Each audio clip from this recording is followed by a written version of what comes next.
রান্না করতে আসলাম বন্ধুরা। আজকে দেখো আমি শিলের মধ্যে নিয়ে নিয়েছি ধনে। আজকে কি রান্না করবো জানো তো? ইলিশ মাছটা রান্না করবো আজকে ধনে জিরে বাটা দিয়ে।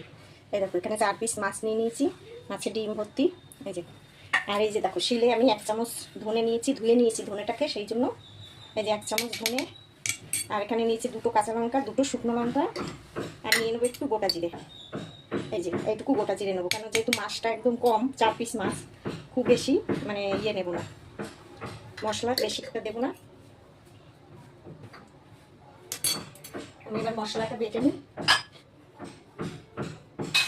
মশলাটা বেটে আমি মাছটা রান্না করা দেখাবো।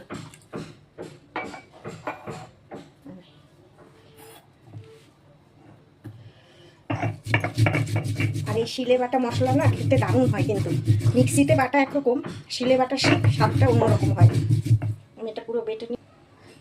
মশলাটা আমার বাটা হয়ে গেছে, এবার আমি তুলে দেবো। আর মশলাটা কিন্তু খুব মিহি বাটতে হবে একদম, তাহলেই এই ঝোলটা খেতে খুব ভালো লাগবে, বুঝেছো তো? মশলা কোনো রকম দানা থাকবে না, এইভাবে একদম সুন্দর করে মিহি করে যত বাটা হবে তত ঝোলের টেস্ট হবে। আমি অনেক বছর আগে আমি এরকম খেয়েছিলাম একবারতে ধনে জিরে, তারা আদাও দিয়েছিল, আমি অবশ্য আদাটা দেবো না, আমি ধনে জিরে দিয়ে করবো। এক এক দেশের রান্না এক এক রকমের। খেয়েছি বহু বছর আগে, তারা কোন দেশে ছিল আমি বলতে পারবো না, কিন্তু আমার খুব ভালো লেগেছিল সেই রান্নাটা। তখনকার ইলিশ মাছের টেস্টও ছিল অন্যরকম। আমি এবার মশলাটা তুলে দিই একটা বাটিতে। মশলা আমার হয়ে গেছে, এই যে তুলে নিয়েছি। আর মাছে নুন হলুদ দিয়ে দিয়েছি। কড়াইতে আমি তেল দিয়ে দিচ্ছি, মাছটা একদম হালকা ভাজবো এই পিঠ ওপিঠ শুধু।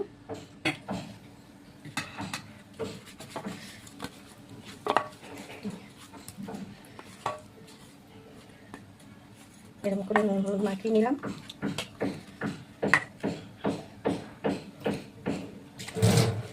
কড়াইটা একটু ঘুরিয়ে দিই তেলটা।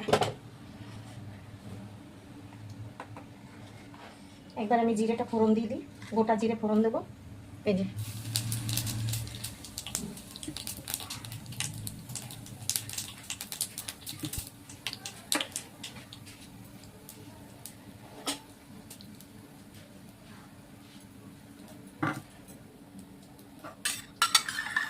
মশলাটা তেলে দিয়ে দিচ্ছি।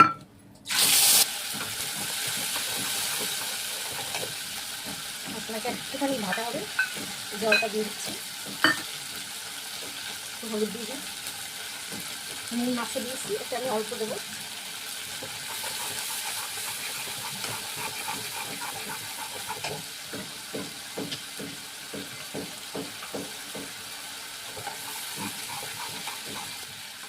বাটা মশলার একটা মানে সেন্টই অন্যরকম, খুব সুন্দর হয়েছে।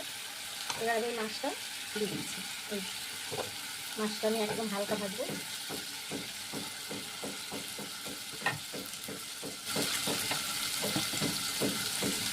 মাছটা আমি এইভাবে উঠিয়ে দেবো।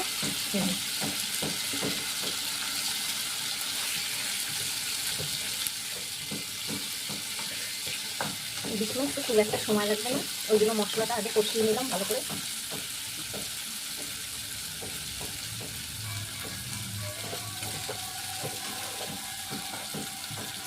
এইভাবে একবার ধনে জিরে দিয়ে ইলিশ মাছ খেয়ে দেখতে পারেন, দারুণ টেস্ট হয় খেতে।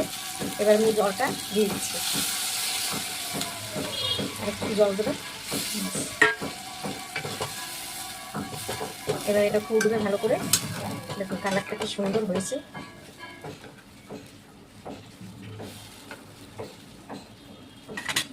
এবার ফুটবে, ঝোলটা আমার হয়ে গেছে, দেখুন কি সুন্দর হয়েছে। কালকে একটা চিংড়ি মাছ ছিল, মালাইকারি করেছিলাম, এটাও দিয়ে দিই ঝোলের মধ্যে, একেবারে ফুটে যাবে।